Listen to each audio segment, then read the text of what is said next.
Aktrisa Feruza Normatova atrofidagi mojaro, quchoqlashgan surati, Shahlo Salayvaning qattiq gaplari va qahva tayyorlash janjali keng muhokamalarga sabab bo'ldi. Assalomu alaykum hurmatli tomoshabin, kanalimizga xush kelibsiz. Videoroliklarimiz ostida bir dona like hamda podpisatsiya tugmachasini bosib qo'yishni yodingizdan chiqarmang.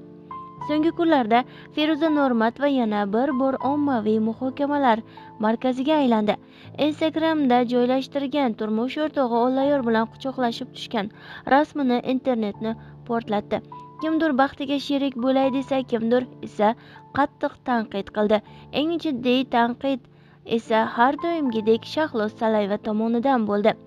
Surat tarqalishi bilanoq Shahlo Salayeva Feruzani qattiq tanqid qilib chiqdi.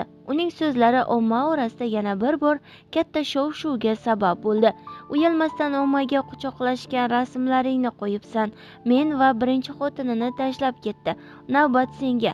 Seni ham tashlab ketadi. Unga ko'p ishonma. Shahloning bu gaplari allaqachon muhokamalarga sabab bo'ldi. Shunda ham to'xtamadi.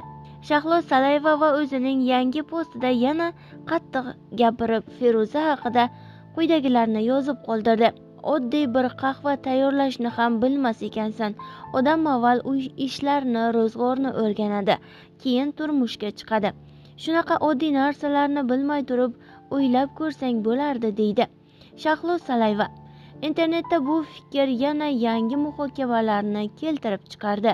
Ayolning qahva qilolmasligi bilan baxtning nima aloqasi bor? Bu yomondan boshqa narsa emas. Shahlo Salayeva hali ham Ollayorni unuta olmagan. Shu uchun qattiq gapiryapti deb yozdi.